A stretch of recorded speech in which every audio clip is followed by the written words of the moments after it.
Hi, this is Bill Hartzer, and this is the Thursday, October 1st, 2020 edition of the Digital Marketing Podcast with Bill Hartzer.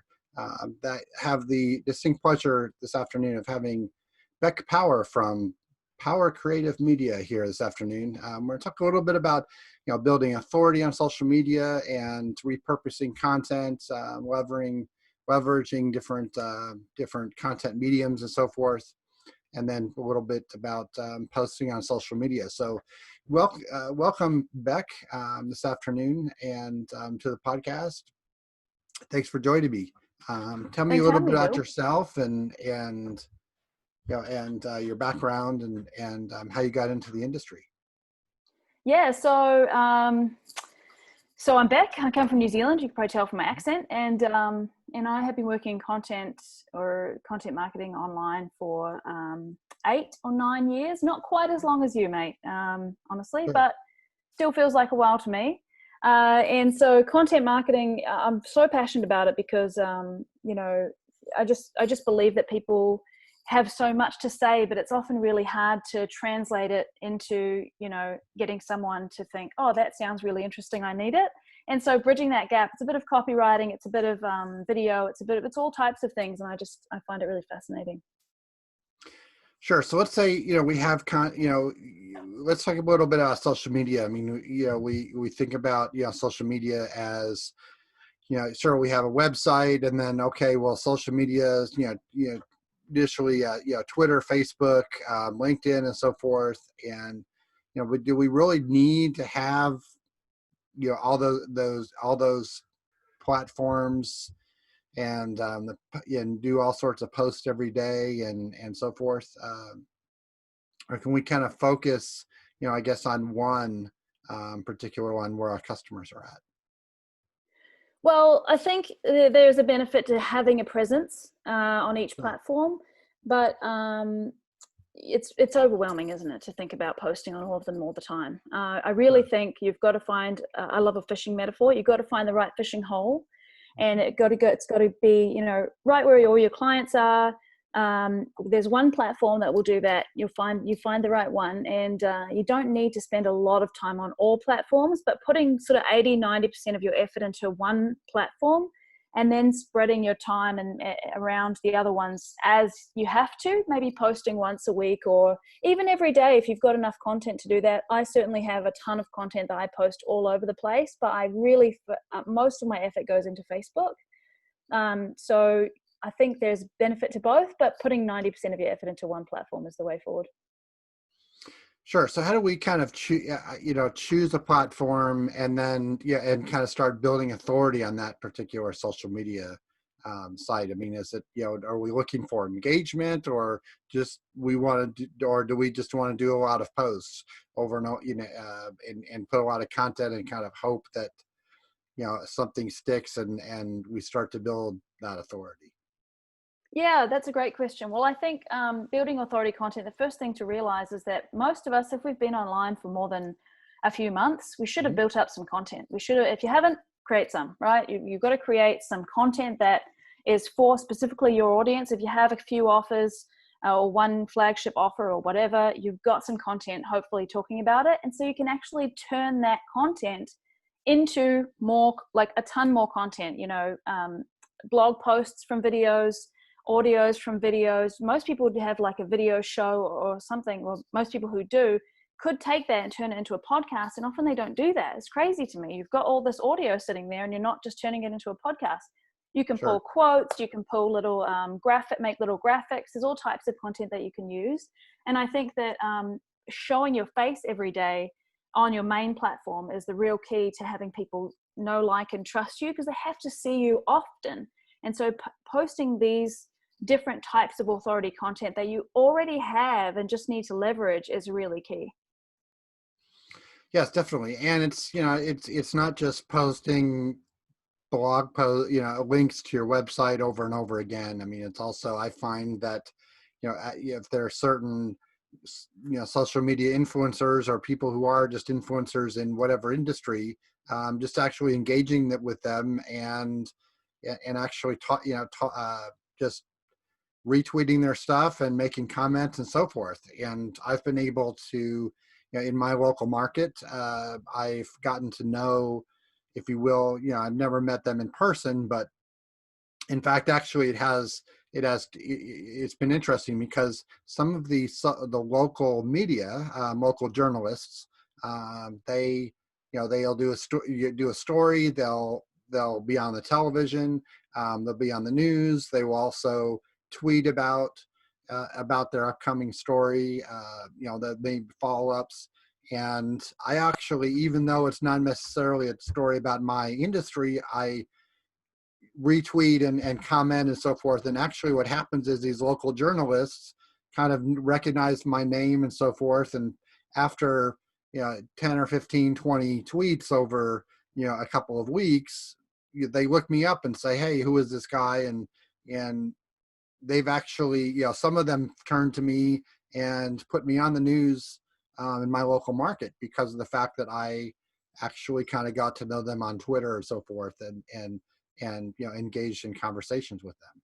So That's incredible. There's ways to, that's just one, that's just my local market, but there's actually ways of, maybe it's somebody else who's in your industry. It's if you're in, in the fitness industry or something like that, engaging with, those social media influencers, they'll actually respond and start talking to you. And same thing with any industry media. If it's even a B2B site, and they start to talk, have some kind of news article about the industry or something like that. Maybe it wouldn't be something about your competitor, but something in general about the industry. Sure, if you start to engage, people. People are real people on social media. So we get them to, it's not there.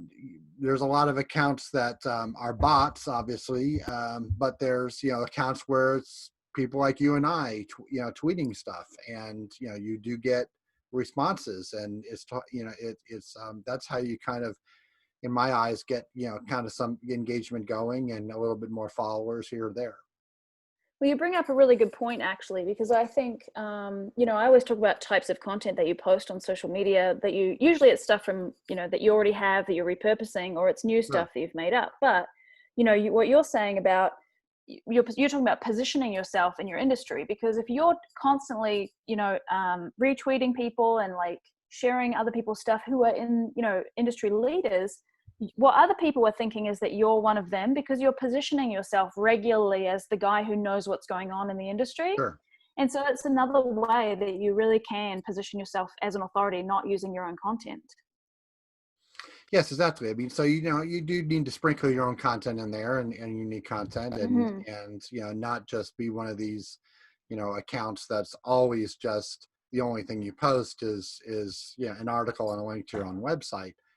So there needs to be some kind of, some of that, and so every so often, sure. I mean, a lot of us, are I see a lot of accounts that where things are scheduled, and you have scheduled posts going out throughout the month, and that's fine. I mean, but you do need every so often to just pop in there on Twitter and just put some, post a selfie on Instagram, or or something about or some employees doing something at the restaurant, or whatever the special of the day is. Add those, to make it a little bit more personal.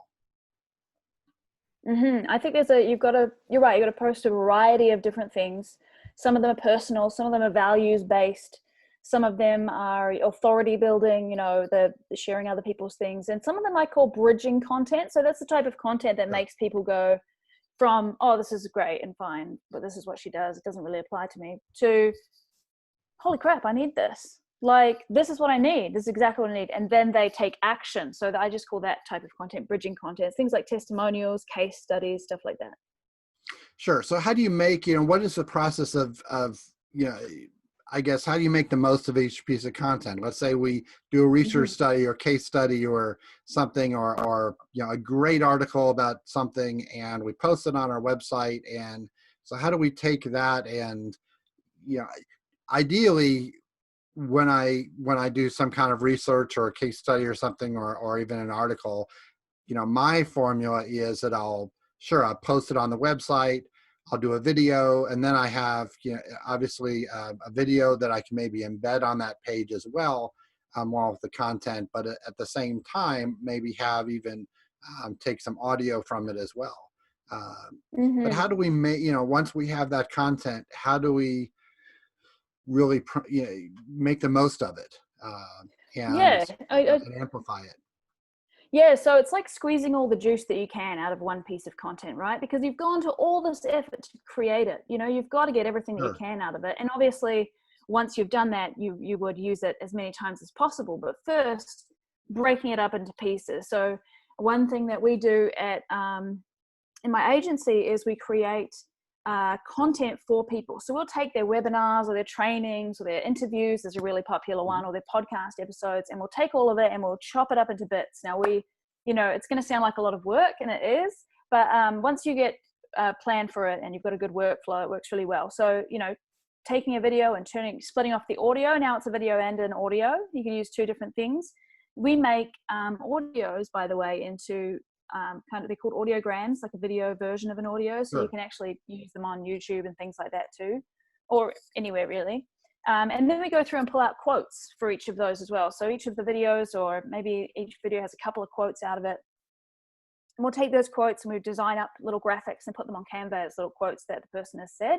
And it makes them look like an authority, because now we post those every single day for people so that their audience gets the benefit of seeing their face, hearing their voice, listening to their quotes, so that really sets them apart as daily brand awareness content to keep yourself at the front of your clients' minds.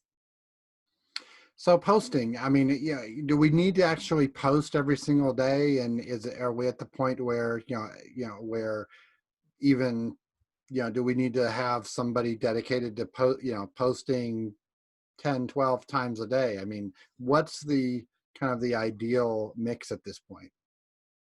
Yeah, listen, there's a range of thought on this, right? I know a lot of people who would argue that you don't need to post every day. And I agree, in some industries, you're fine. You only need 2 clients a month. That's all you want to do. Just go do if you have maybe YouTube is your particular thing and you do it once a week and it makes you thousands of dollars, great. Gary Vaynerchuk says to post 60 times a day on some things. You know what I mean? How are you going to come up with 60 pieces of content? That's insane. Unless you're a massive brand, I feel like that's a really tough thing to do. But I think somewhere that falls in the middle of those two things, I post probably 20 times a day across 4 platforms. And so I'm going for it, as much content as possible. That is definitely confounding to some people, and don't do that if it sounds like it's scary. Post once a day, or as much as you can consistently. There's no point in posting for 5 days and then never again for 4 months. So I would say post as much as you can post consistently, in the way that you can do consistently. If you only have a good hair day once in a while and you don't feel like doing anything for 2 months at a time, maybe video is not your thing. Maybe you should just be doing an audio regularly. Like I said, you don't need to show up every day to do things. That's exhausting. I batch them. So I'll do once a month, I just have a day or two where I just record a whole bunch of videos, or I dump a whole bunch of the interviews that I've done. I'll be repurposing this interview after we're done with it, taking it, downloading it, grabbing all the different things, using it over a month to promote what I'm up to. And I think that everyone can do that same thing. And you don't have to show up every single day. You just have to do, I've got a team that runs all this stuff for me, and they can run anyone's stuff as well.